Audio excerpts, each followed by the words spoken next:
Le chapitre 2 concerne le disciple de Jésus-Christ.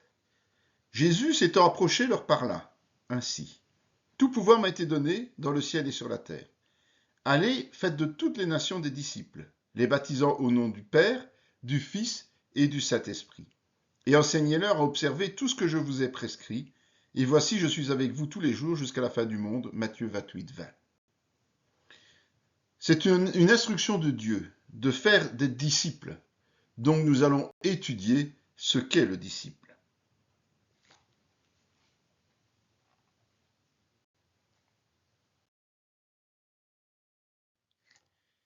Nous avons vu que le salut est une grâce reçue suite à un acte de foi en Jésus-Christ. Car il y a beaucoup d'appelés, mais peu d'élus. Matthieu 22, 14. Les disciples ayant entendu cela furent très étonnés et dirent : qui peut être sauvé ?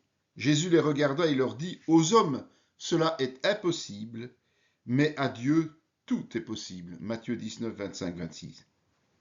Manifestement, même si le salut est un cadeau, beaucoup le refusent.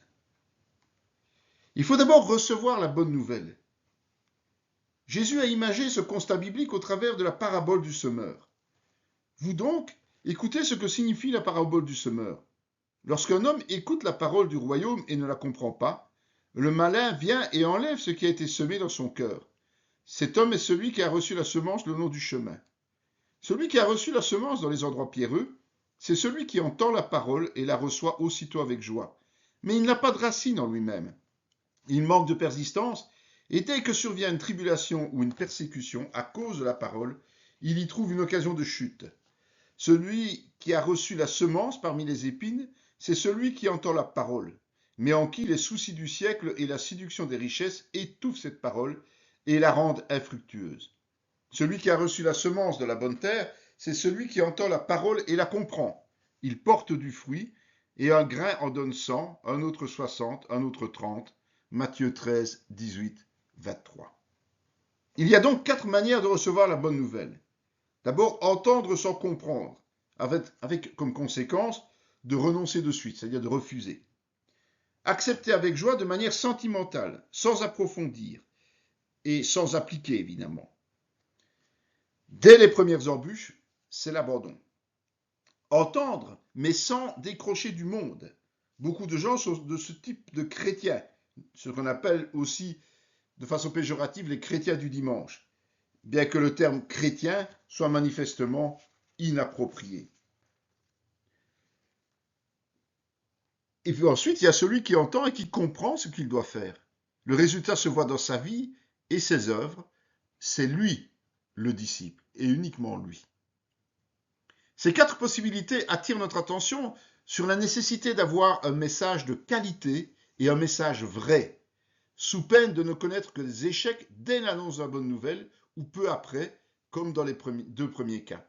Ensuite, il faut enseigner comment mettre la vérité en pratique, parce que ça évitera de laisser stagner un grand nombre de convertis au 2e et 3e palier. Le manque de persévérance et l'affairisme pseudo-chrétien. Il faut savoir que faire des disciples est la priorité absolue. Le texte grec laisse apparaître quelque chose de particulier. Faire des disciples, ça se dit matheteusate. C'est le verbe principal dans la phrase conjugué à l'impératif. Les autres verbes, aller, baptiser et enseigner, sont en réalité l'équivalent de nos participes présents, soit des compléments subordonnés au verbe principal et participant à l'action de manière continue. Cela signifie que notre tâche prioritaire est de faire des disciples. Ce n'est donc pas seulement amener des gens à naître de nouveau par l'évangélisation, mais aussi les encourager à accomplir le premier acte d'obéissance qui est le baptême d'eau et leur apprendre à vivre dans cette obéissance. Vu sous l'autre angle, être disciple, c'est bien plus que devenir membre d'une assemblée, parce que l'Église n'est pas un club de rencontres ou de loisirs. Qu'est-ce que le disciple ? La définition du disciple. L'ordre de mission est une chose, comprendre en est une autre. Posons-nous donc la question, qu'est-ce qu'un disciple ? C'est d'abord quelqu'un attaché à un autre. Dans le contexte de la guérison d'un aveugle, les pharisiens parlèrent de disciples. Ils l'injurièrent et dirent « C'est toi qui es son disciple. Nous sommes disciples de Moïse. » Jean 9, 28. Ainsi, le disciple est obligatoirement rattaché à quelqu'un. Alors les disciples de Jean vinrent auprès de Jésus et dirent « Pourquoi nous et les pharisiens jeûnons-nous, tandis que tes disciples ne jeûnent pas ?» Marc 9, 14. Quelqu'un à qui le disciple est rattaché n'est pas n'importe qui. Après Moïse, dans le passage précédent, le texte cite Jean-Baptiste et Jésus. Ainsi, les apôtres sont des disciples de Jésus. Le soir étant venu, arriva un homme riche d'Arimathée nommé Joseph, lequel était aussi disciple de Jésus. Matthieu 27, 57. Il y avait à Joppé parmi les disciples une femme nommée Tabitha, ce qui signifie Dorcas. Elle faisait beaucoup de bonnes œuvres et d'aumônes, acte 9, 36. Par extension, et selon la logique de l'ordre donné, le statut de disciple de Jésus continue à exister après les apôtres. Ceux qui suivent Jésus, hommes ou femmes, le terme est au féminin dans le second verset, sont appelés disciples de Jésus. Je veux dire que chacun de vous parle ainsi. Moi je suis de Paul, et moi d'Apollos, et moi de Céphas, et moi de Christ. Christ est-il divisé? Paul a-t-il été crucifié pour vous? Ou est-ce au nom de Paul que vous avez été baptisés? 1 Corinthiens 3, 4, 5. Soyez mes imitateurs comme je le suis moi-même de Christ. 1 Corinthiens 11, 1. Nous sommes appelés disciples de Jésus et jamais d'hommes, même s'ils sont une référence apostolique. Seul Jésus a été crucifié pour tous. Cela devrait faire réfléchir ceux qui affichent leurs appartenances dénominationnelles avant leur foi et les pousser à chercher l'unité dans la vérité, pas dans le compromis humain. Pour Dieu, c'est diviser Christ que de prétendre appartenir à quelqu'un d'autre que lui. Malheur à vous, scribes et pharisiens hypocrites, parce que vous parcourez la mer et la terre pour faire un prosélyte. Et quand il est devenu, vous en faites un fils de la géhenne, 2 fois plus que vous, Matthieu 23, 15. Comme le dénonçait déjà Jésus, les réveils s'essoufflent lorsque les disciples commencent à suivre leur prédécesseur humain plutôt que lui. Ce fut à Antioche que pour la première fois les disciples furent appelés chrétiens. Acte 11, 26. Par analogie avec Christ, les disciples ont reçu le nom de chrétiens. Si les termes ont le même sens, cela nous encourage à ne pas porter ce titre de manière indigne. Le disciple est ensuite quelqu'un de subordonné à un autre. Le disciple n'est pas plus que le maître, ni le serviteur plus que son seigneur. Matthieu 10, 24. Il est intéressant de constater le parallélisme fait entre le disciple et le maître et l'esclave et le seigneur. Dans chaque cas, l'un est totalement soumis à l'autre. Notons toutefois une différence majeure entre les deux statuts. Didaskalon signifie celui qui enseigne, qui instruit, et le mot didaké, enseignement, doctrine, montrant de la sorte que le disciple reçoit une formation, alors que kurios, seigneur, propriétaire, époux, dénote une autorité absolue sans contrepartie valorisante pour l'esclave. Ainsi, même quand il sera formé, le disciple chrétien ne dépassera jamais le maître, Jésus-Christ. Il suffit au disciple d'être traité comme son maître et au serviteur comme un seigneur. S'ils ont appelé le maître de la maison Belzébul, à combien plus forte raison appelleront-ils ainsi les gens de sa maison? Matthieu 10, 25. Mieux encore, il vivra conformément à celui qu'il suit. Si Jésus a été rejeté et persécuté, ses disciples le seront aussi. Et puis, concernant le disciple, c'est faire du maître l'objet de notre foi. Souvenez-vous de vos conducteurs qui vous ont annoncé la parole de Dieu.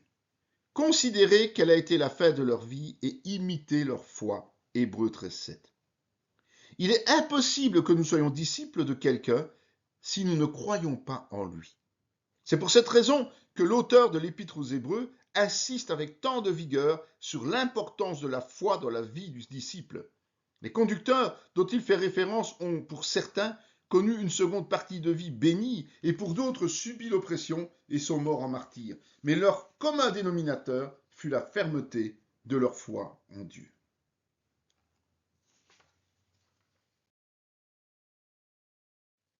Alors la question à se poser est de comment être disciple.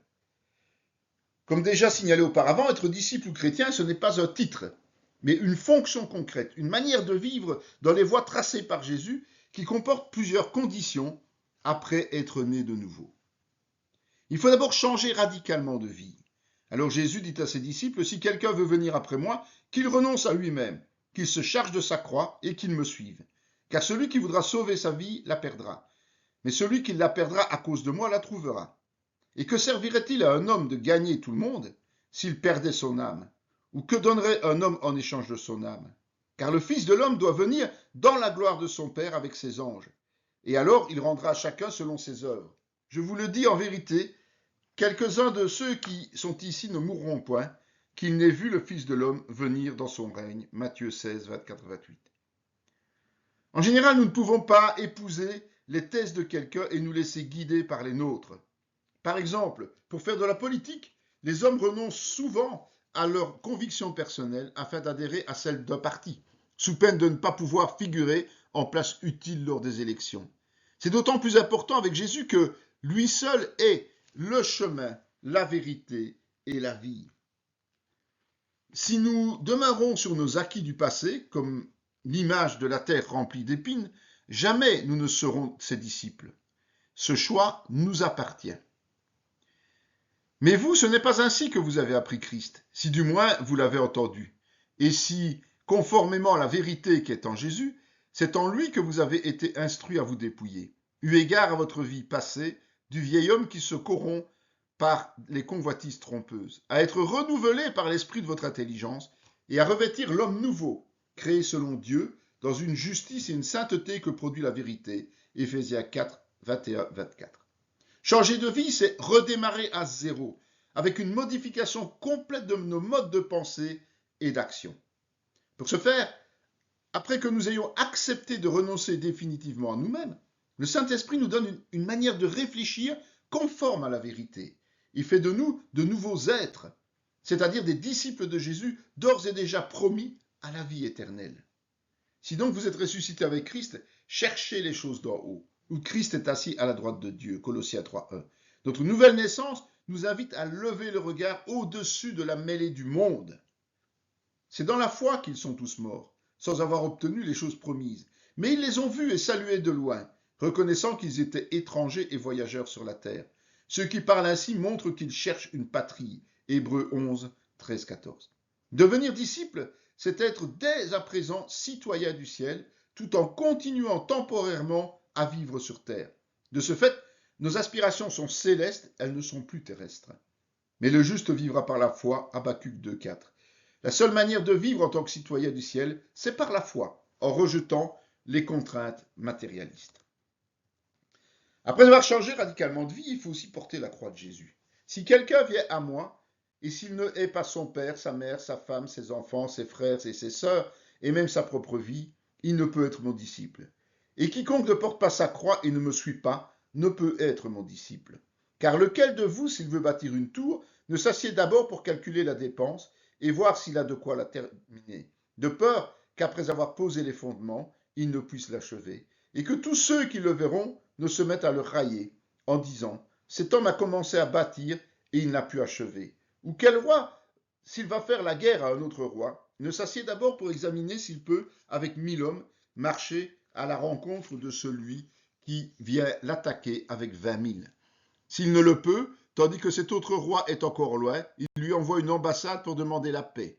Ainsi donc, quiconque d'entre vous ne renonce pas à tout ce qu'il possède et ne peut être mon disciple. Le sel est une bonne chose, mais si le sel perd sa saveur, avec quoi l'assaisonnera-t-on? Il n'est bon ni pour la terre, ni pour le fumier. On le jette dehors. Que celui qui a des oreilles pour entendre, entende. Luc 14, 26, 35. Renoncer à soi ne suffit pas puisque dans la foulée, Jésus nous invite à tout laisser de côté et à porter sa croix. Inutile d'imaginer que nous ne serons jamais un serviteur de Dieu efficace si nous vaquons à nos habitudes passées, tant au niveau familial, professionnel que des loisirs. En fait, notre priorité absolue est d'accomplir la volonté divine à chaque instant de notre vie. Ainsi, même si nous avons des moments de plaisir humain, un travail et d'autres activités, elles seront compatibles avec notre fonction de chrétien et exempte de compromis avec le monde, quitte à devoir rompre des liens de sang ou d'amitié pour y parvenir. Pour cette raison, Jésus nous demande de ne pas nous engager à la légère, mais de bien mesurer les conséquences liées à notre choix d'être disciple. Celui qui annonce la bonne nouvelle ne peut jamais cacher cette exigence à ses auditeurs. Je vous exhorte donc, frères, par les compassions de Dieu, à offrir vos corps comme un sacrifice vivant, saint, agréable à Dieu, ce qui sera de votre part un culte raisonnable. Romains 12, 1. Porter sa croix, c'est s'offrir tout entier à Dieu comme une offrande vivante. Cela représente juste un culte raisonnable, pas un exploit digne de publicité tapageuse. Puis évidemment, il faut avoir l'Esprit Saint en soi. Ne savez-vous pas que vous êtes le temple de Dieu et que l'Esprit de Dieu habite en vous? 1 Corinthiens 3,16. Tout disciple est le temple du Saint-Esprit. Pour vous, vous ne vivez pas selon la chair, mais selon l'Esprit. Si du moins l'Esprit de Dieu habite en vous. Si quelqu'un n'a pas l'Esprit de Christ, il ne lui appartient pas. Romains 8,9. La conséquence directe de cette grâce est notre capacité à vivre selon l'Esprit et non la chair. L'Esprit est le sceau de notre appartenance à Jésus-Christ. Voir pour cela Éphésiens 1,13. Et pas l'apanage d'une catégorie d'élite spirituelle. S'il n'y a pas d'esprit, nous ne sommes pas disciples. Ne vous enivrez pas de vin, c'est de la débauche. Soyez au contraire remplis de l'esprit. Entretenez-vous par des psaumes, par des hymnes, par des cantiques spirituels, chantant et célébrant de tout votre cœur les louanges du Seigneur. Rendez continuellement grâce pour toutes choses à Dieu le Père, au nom de notre Seigneur Jésus-Christ. Cette présence s'entretient notamment en participant au culte et réunions de notre Église, puisque c'est principalement là qu'on loue Dieu, jusqu'à ce que nous soyons totalement remplis de l'Esprit. Et connaître l'amour de Christ qui surpasse toute connaissance, en sorte que vous soyez remplis jusqu'à la plénitude de Dieu. Éphésiens 3,19. Être rempli de l'Esprit s'appelle la plénitude de Dieu. Ensuite, il faut marcher sur le chemin de la sanctification. Il dit aux Juifs qui avaient cru en lui, « Si vous demeurez dans ma parole, vous êtes vraiment mes disciples. Vous connaîtrez la vérité et la vérité vous affranchira. » Jean 8, 31, 32. Ne peut s'appeler disciple que celui qui respecte la parole de Dieu, c'est-à-dire qui applique concrètement dans sa vie la volonté de Dieu révélée dans la Bible et enseignée par les ministères. C'est à cette seule condition que le chrétien ne demeure pas dépendant du péché. La liberté offerte par Christ, c'est vivre en plein jour dans cette vérité. Et c'est en lui que vous avez été circoncis, d'une circoncision que la main n'a pas faite, mais de la circoncision de Christ, qui consiste dans le dépouillement du corps de la chair. Colossiens 2,11. Pour ce faire, il faut par la grâce de Dieu être circoncis de cœur, c'est-à-dire totalement transformé intérieurement. Ce que Dieu veut, c'est votre sanctification, c'est que vous vous absteniez de l'impudicité, et c'est que chacun de vous sache posséder son corps de la sainteté et l'honnêteté, sans vous livrer à une convoitise passionnée, comme font les païens qui ne connaissent pas Dieu. C'est que personne n'use envers son frère de fraude et de cupidité dans les affaires, parce que le Seigneur tire vengeance de toutes ces choses, comme nous vous l'avons déjà dit et attesté. Car Dieu ne nous a pas appelés à l'impureté, mais à la sanctification. 1 Thessaloniciens 4, 3, 7. Le disciple doit mettre tout en œuvre, par la grâce de Dieu, pour vivre dans la pureté. Cela s'applique dans tous les domaines de la vie, à commencer au sein même de l'Église. C'est évidemment un cheminement, pas un fait acquis. Ça s'appelle la sanctification. Ayant donc de telles promesses, bien-aimés, purifions-nous de toute souillure de la chair et de l'esprit, en achevant notre sanctification dans la crainte de Dieu. 2 Corinthiens 7.1. Cette sanctification concerne notre être tout entier, pas seulement les actes visibles des hommes. Tout commence dans la pensée. Pour Jésus, rappelez-vous, l'adultère commence dans le fait de convoiter avec les yeux, pas uniquement par la consommation. Voir pour cela Matthieu 5, 28. La seule manière de ne pas y succomber constamment, c'est de connaître Dieu tel qu'il est, notre Créateur, Sauveur et Seigneur, qui a tout pouvoir dans le ciel et sur la terre, en ce compris sur nos vies. C'est ce que la Bible appelle être des vases d'honneur, voir pour cela 2 Timothée 2, 20, 21. Je suis le vrai cep, et mon père est le vigneron. Tout sarment qui est en moi et qui ne porte pas de fruit, il le retranche. Et tout sarment qui porte du fruit, il l'émonde, afin qu'il porte encore plus de fruits. Déjà vous êtes purs à cause de la parole que je vous ai annoncée. Demeurez en moi et je demeurerai en vous. Comme le sarment ne peut de lui-même porter du fruit s'il ne demeure attaché au cep, ainsi vous ne le pouvez non plus si vous ne demeurez pas en moi. Je suis le cep, vous êtes les serments. Celui qui demeure en moi et en qui je demeure porte beaucoup de fruits, car sans moi vous ne pouvez rien faire. Si quelqu'un ne demeure pas en moi, il est jeté dehors, comme le sarment, et il sèche. Puis on ramasse les sarments, on les jette au feu et ils brûlent. Si vous demeurez en moi et que mes paroles demeurent en vous, demandez ce que vous voudrez, et cela vous sera accordé. Si vous portez beaucoup de fruits, c'est ainsi que mon Père sera glorifié et que vous serez mes disciples. Comme le Père m'a aimé, je vous ai aussi aimé. Demeurez dans mon amour. Si vous gardez mes commandements, vous demeurerez dans mon amour, de même que j'ai gardé les commandements de mon Père et que je demeure dans son amour. Dans la parabole du semeur, le disciple porte du fruit. Jésus rappelle ici que celui qui est stérile est retranché par Dieu. Nous sommes souvent surpris de voir des gens abandonner leurs églises et les voies de Dieu. L'origine s'en trouve dans ce texte. Dieu veut des disciples, et uniquement des disciples, même s'il laisse pour un temps cohabiter l'ivraie au sein de son église. Voyez Matthieu 13, 25, 30. Pour être productif, la seule solution est de demeurer en Christ, la vérité. Aimer Jésus, c'est marcher volontairement dans l'obéissance. Nos œuvres, à commencer par nos prières d'intercession, seront alors efficaces dans le seul but de glorifier Dieu. Ne nous lassons pas de faire le bien, car nous moissonnerons au temps convenable, si nous ne nous relâchons pas. Ainsi donc, pendant que nous en avons l'occasion, pratiquons le bien envers tous, et surtout envers les frères en la foi. Galates 6, 9, 10. Prenez garde que personne ne rende à autrui le mal pour le mal, mais poursuivez toujours le bien, soit entre vous, soit envers tous. 1 Thessaloniciens 5, 15. Le disciple est celui qui cherche en toutes circonstances, favorables ou non, à faire le bien autour de lui. Évidemment, il y a un ordre de priorité. C'est au sein de l'Église que nos œuvres sont les plus importantes. Que le Seigneur augmente de plus en plus parmi vous et à l'égard de tous cette charité que nous avons nous-mêmes pour vous. 1 Thessaloniciens 3, 12. La capacité de faire uniquement du bien ne vient pas de manière naturelle, mais par la grâce de Dieu qui fait grandir en nous le sentiment le plus noble, c'est-à-dire l'amour vrai. Par la grâce qui m'a été donnée, je dis à chacun de vous de n'avoir pas de lui-même une trop haute opinion, mais de revêtir des sentiments modestes, selon la mesure de foi que Dieu a départie à chacun. Romains 12, 3. L'abnégation et l'humilité sont indispensables. Se contraindre à faire du bien finit toujours par provoquer des drames, tant personnels qu'envers autrui. En effet, le jour où le bienfaiteur forcé laisse tomber ses protégés, ceux-ci risquent de ne rien y comprendre et en souffrir, alors que le défaillant culpabilise. Pour ce qui concerne les dons spirituels, je ne veux pas, frère, que vous soyez dans l'ignorance. Pour nous aider à remplir notre rôle au sein de l'Église et au dehors, nous disposons chacun, selon la mesure de Dieu, de dons spécifiques. Apprenons à les reconnaître et à les utiliser à bon escient, c'est-à-dire au profit des autres. Vous êtes le sel de la terre, mais si le sel perd sa faveur, avec quoi la lui rendra-t-on ? Il ne sert plus qu'à être jeté dehors et foulé aux pieds par les hommes. Vous êtes la lumière du monde. Une ville située sur une montagne ne peut être cachée, et on n'allume pas une lampe pour la mettre sous le boisseau, mais on la met sur le chandelier, et elle éclaire tous ceux qui sont dans la maison. Que votre lumière luise aussi devant les hommes, afin qu'ils voient vos œuvres bonnes et qu'ils glorifient votre Père qui est dans les cieux. Matthieu 5, 13, 16.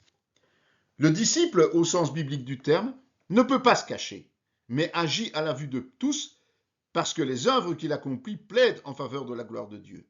Celui qui cache sa foi est inutile pour le royaume de Dieu.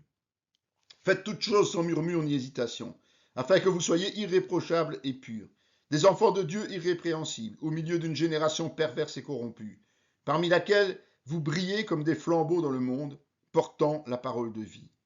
Et je pourrais me glorifier au jour de Christ de n'avoir pas couru en vain ni travaillé en vain. Philippiens 2, 14, 16.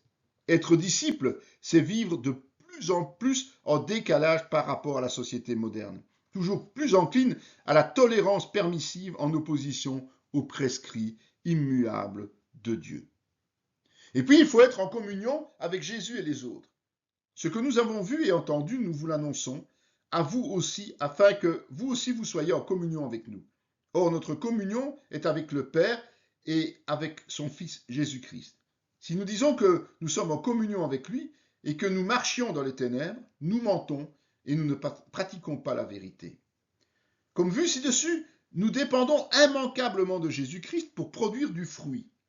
Force est de constater que pour connaître vraiment quelqu'un, il faut vivre dans son intimité. Il est donc nécessaire d'agir de la sorte avec le Père et le Fils, mais aussi avec les autres disciples, nos frères et sœurs. Mais celui qui s'attache au Seigneur est avec lui un seul esprit. 1 Corinthiens 6, 17. Une manière de l'exprimer est que nous faisons un seul esprit avec lui. Cela signifie qu'il y a un attachement très fort envers les parties. Nous avons tous en effet été baptisés dans un seul esprit pour former un seul corps, soit juif, soit grec, soit esclave, soit libre, et nous avons tous été abreuvés d'un seul esprit. 1 Corinthiens 12, 17. Le corps de Christ est composé de tous ceux qui font un seul esprit avec Jésus, c'est-à-dire ses disciples, qui sont tous animés par le même esprit dans une unité parfaite. Si vous gardez mes commandements, si vous demeurez dans mon amour, de même que j'ai gardé les commandements de mon Père et que je demeure dans son amour, je vous ai dit ces choses afin que ma joie soit en vous et que votre joie soit parfaite. C'est ici mon commandement, aimez-vous les uns les autres comme je vous ai aimé. Jean 15, 10, 12. Nous avons déjà souligné la nécessité de demeurer dans l'amour de Christ. Mais cet amour s'étend à la relation fraternelle profonde et réciproque que doivent partager tous les disciples. Ce commandement a pour objectif de nous donner la joie. Êtes-vous aujourd'hui dans la joie de servir Dieu? C'est la question que vous devez vous poser. Il faut encore demeurer vigilant. Ne dormons donc point comme les autres, mais veillons et soyons sobres. Car ceux qui dorment, dorment la nuit, et ceux qui s'enivrent la nuit. Mais nous, qui sommes du jour, soyons sobres, ayant revêtu la cuirasse de la foi et de la charité, et ayant pour casque l'espérance du salut. 1 Thessaloniciens 6, 8. La sobriété nous donne un avantage sur le monde. Nous sommes en permanence aptes à réagir à toute situation.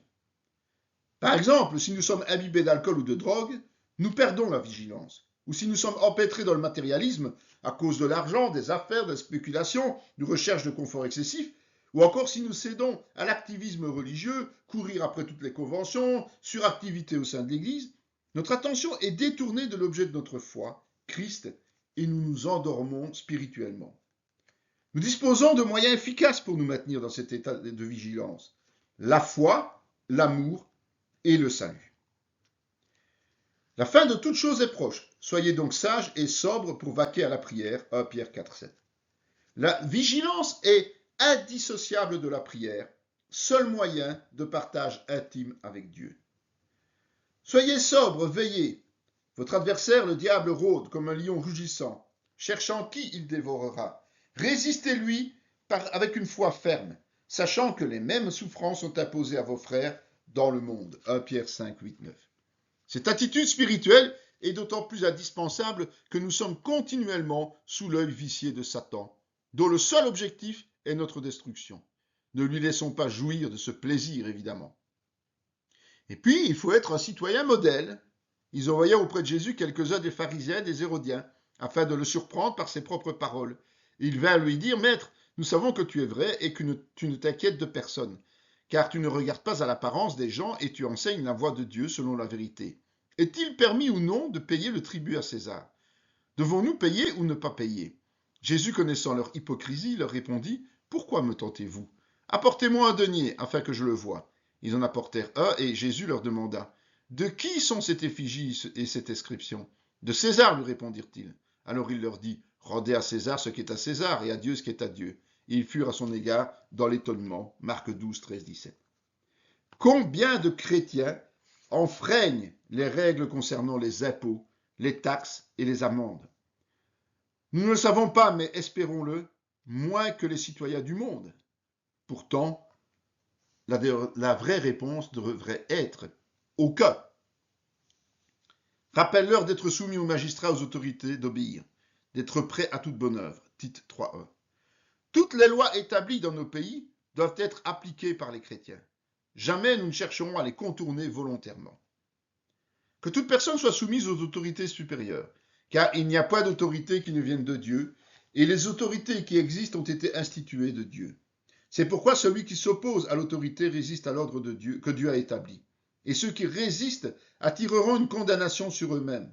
Ce n'est pas pour une bonne action, c'est pour une mauvaise que les magistrats sont à redouter.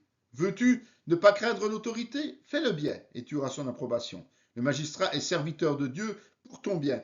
Mais si tu fais le mal, crains, car ce n'est pas en vain qu'il porte l'épée étant serviteur de Dieu pour exercer la vengeance et punir celui qui fait le mal. Romains 13, 1, 4. Même si les apparences sont trompeuses, la réalité de cette soumission aux autorités est simple. C'est Dieu qui les institue, même et surtout si elles sont du monde, et c'est pour notre bien. Pierre et les apôtres répondirent, il faut obéir à Dieu plutôt qu'aux hommes, acte 5, 29. Évidemment, il y a une limite. Si les règles humaines enfreignent celles de Dieu, la désobéissance est inévitable. Attention toutefois de ne pas trop rapidement utiliser cet argument pour répondre à nos propres désirs charnels. Prenez garde à vous-même, on vous livrera aux tribunaux et vous serez battus de verges dans les synagogues. Vous comparaîtrez devant les gouverneurs et devant les rois à cause de moi pour leur servir de témoignage. Marc 13, 9. Être un bon citoyen ne nous empêchera pas d'être persécutés pour Jésus, comme il le fut injustement lui-même. Mais cela aussi s'inscrit dans les plans de Dieu. Jean lui disait, il ne t'est pas permis d'avoir la femme de ton frère. Marc 6, 18. Pourquoi le disciple est-il susceptible de rendre des comptes à la justice des hommes en servant fidèlement Dieu?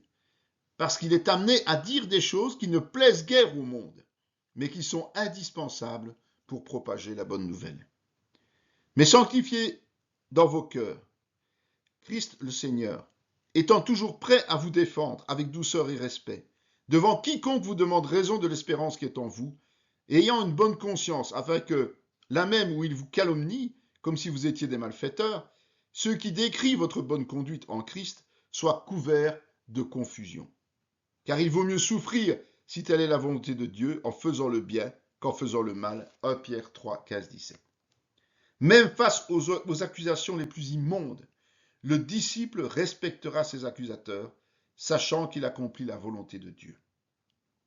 Et puis le disciple doit combattre, car les armes avec lesquelles nous combattons ne sont pas charnelles, mais elles sont puissantes par la vertu de Dieu pour renverser les forteresses. Nous renversons les raisonnements de toute hauteur qui s'élèvent contre la connaissance de Dieu et nous amenons toute pensée captive à l'obéissance de Christ. 2 Corinthiens 10, 4, 5. Car nous n'avons pas à lutter contre la chair et le sang, mais contre les dominations, contre les autorités, contre les princes de ce monde de ténèbres, contre les esprits méchants dans les lieux célestes. Éphésiens 6, 12. Le disciple ne coulera jamais une vie paisible. C'est illusoire. Il est engagé de fait dans un combat qui n'a rien à voir avec la violence humaine, ce qui nous permet d'affirmer que les chrétiens sont pacifistes selon les critères humains. Mais cette violence a une portée spirituelle, évidemment. Contrairement aux persécutions injustes des hommes, il ne nous est pas demandé de subir les coups des ténèbres, mais de nous en défendre et de rendre les coups victorieusement. C'est pourquoi vous prenez toutes les armes de Dieu, afin de pouvoir résister dans le mauvais jour et tenir ferme après avoir tout surmonté. Tenez donc ferme, ayez à vos reins la vérité pour ceinture, revêtez la cuirasse de la justice, mettez pour chaussure à vos pieds le zèle que donne l'évangile de paix. Prenez par-dessus tout cela le bouclier de la foi, avec lequel vous pourrez éteindre tous les traits enflammés du malin. Prenez aussi le casque du salut et l'épée de l'esprit, qui est la parole de Dieu. Faites en tout temps, par l'esprit, toutes sortes de prières et de supplications. Veillez à cela avec une entière persévérance et priez pour tous les saints. Priez pour moi, afin qu'il me soit donné, quand j'ouvre la bouche, de faire connaître hardiment et librement le mystère de l'Évangile. Éphésiens 6, 13, 19. Pour cela, le chrétien dispose d'une panoplie d'armes puissantes et infaillibles. La vérité, la justice, le zèle de l'évangile de paix, la foi, le salut, l'esprit et la parole de Dieu. Et puis, nous allons voir que disciple sous-entend discipline. Mais grâce soit rendue à Dieu de ce que, après avoir été esclave du péché, vous ayez obéi de cœur à la règle de doctrine dans laquelle vous avez été instruits. Ayant été affranchis du péché, vous êtes devenus esclaves de la justice. Romains 6, 17, 18. Nous avons vu que le disciple a changé de vie au travers de la nouvelle naissance. S'il est par ce biais libéré du péché, cela l'amène à prendre d'autres repères. la justice de Dieu au travers de l'application de la saine doctrine révélée dans les Écritures. Je vous exhorte, frères, à prendre garde à ceux qui causent des divisions et des scandales au préjudice de l'enseignement que vous avez reçu. Éloignez-vous d'eux, car de tels hommes ne servent point Christ notre Seigneur, mais leur propre ventre. Et par des paroles douces et flatteuses, ils séduisent les cœurs des simples. Pour vous, votre obéissance est connue de tous. Je me réjouis donc à votre sujet, et je désire que vous soyez sages en ce qui concerne le bien, et purs en ce qui concerne le mal. Romains 16, 17, 19. L'obéissance résulte de l'enseignement reçu. Encore faut-il vouloir l'assimiler. Paul est clair quant au comportement à tenir face à ceux qui ne marchent pas selon la doctrine biblique. Les placer le plus loin de nous. Si ton frère a péché, va et reprends-le. Entre toi et lui seul. S'il t'écoute, tu as gagné ton frère, mais s'il ne t'écoute pas, prends avec toi une ou deux personnes, afin que toute l'affaire se règle sur la déclaration de 2 ou 3 témoins. S'il refuse de les écouter, dis-le à l'Église. Et s'il refuse aussi d'écouter l'Église, qu'il soit pour toi comme un païen et un publicain. Matthieu 18, 15, 17. On entend dire généralement qu'il y a parmi vous de l'impudicité, et une impudicité telle qu'elle ne se rencontre pas même chez les païens. C'est au point que l'un de vous a la femme de son père, et vous êtes enflés d'orgueil, et vous n'avez pas été plutôt dans l'affliction, afin que celui qui a commis cet acte fût ôté du milieu de vous. Pour moi, absent de corps, mais présent d'esprit, j'ai déjà jugé, comme si j'étais présent, celui qui a commis un tel acte. Au nom du Seigneur Jésus, vous et mon esprit étant assemblés, avec la puissance de notre Seigneur Jésus, qu'un tel homme soit livré à Satan pour la destruction de la chair, afin que l'esprit soit sauvé au jour du Seigneur Jésus. 1 Corinthiens 5, 1, 5. Négliger d'appliquer la discipline au sein de sa communauté, c'est être l'artisan du malin. En effet, en laissant agir impunément ceux qui pêchent, on ne les amènera jamais à se remettre en question. Prenez garde à vous-même. Si ton frère a péché, reprends-le. Et s'il se repent, pardonne-lui. Et s'il a péché contre toi 7 fois dans un jour, et que 7 fois il revienne à toi disant « Je me repens », tu lui pardonneras. Luc 17, 3, 4. Par contre, faire respecter la volonté de Dieu, quitte à les considérer comme des païens et à se tenir momentanément en distance d'eux, c'est récupérer au moins une partie de ceux qui sont dans l'erreur. Si quelqu'un voit son frère commettre un péché qui ne mène point à la mort, qu'il prie et Dieu donnera la vie à ce frère. Il la donnera à ceux qui commettent un péché et qui ne mènent point à la mort. La pratique de la discipline va de pair avec la compassion pour l'autre, qui se traduit non seulement par le rappel à l'ordre, mais aussi surtout par l'intercession.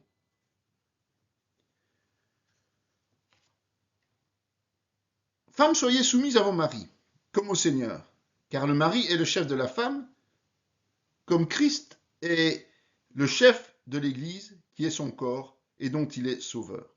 Or, de même que l'Église est soumise à Christ, les femmes aussi doivent être soumises à leur mari en toutes sortes. Marie, aimez vos femmes, comme Christ a aimé l'Église, et s'est livré lui-même pour elle, afin de la sanctifier par la parole, après l'avoir purifiée par le baptême d'eau, afin de faire paraître devant lui cette Église glorieuse, sans tache ni ride, ni rien de semblable, mais sainte et irrépréhensible. C'est ainsi que les maris doivent aimer leurs femmes comme leur propre corps. Celui qui aime sa femme s'aime lui-même, car jamais personne n'a haï sa propre chair. Mais il la nourrit et en prend soin, comme Christ le fait pour l'Église, parce que nous sommes membres de son corps. C'est pourquoi l'homme quittera son père et sa mère et s'attachera à sa femme, et les deux deviendront une seule chair. Ce mystère est grand. Je dis cela par rapport à Christ et à l'Église. Du reste, que chacun de vous aime sa femme comme lui-même, et que la femme respecte son mari. Éphésiens 5, 22, 23. Paul résume de manière assez complète le statut du chrétien, au travers de ce passage qui nous révèle une partie du mystère de la relation privilégiée de Jésus avec son Église. Pour en être, il faut lui être soumis totalement, et avec le plus grand respect, afin de recevoir la purification par le sacrifice de la croix et l'acte d'obéissance du baptême d'eau, et la sanctification par l'application de la parole aidée du Saint-Esprit, comme préalable à notre place dans le ciel. Mais pour cela, il faut d'abord renoncer à soi en abandonnant tout ce qui nous empêche de communier avec Jésus, quitter son père et sa mère. Jésus lui répondit, tu aimeras le Seigneur ton Dieu de tout ton cœur, de toute ton âme, de toute ta pensée. C'est le premier et le plus grand commandement. Et voici le second qui lui est semblable. Tu aimeras ton prochain comme toi-même. De ces deux commandements dépendent toute la loi et les prophètes. Matthieu 22, 37, 40. Vous êtes mes amis si vous faites ce que je vous commande. Je ne vous appelle plus serviteur parce que le serviteur ne sait pas ce que fait son maître. Mais je vous ai appelé ami parce que je vous ai fait connaître tout ce que j'ai appris de mon Père. Jean 15, 14, 15. S'il applique tous ces principes, le disciple peut prétendre devenir ami de Christ.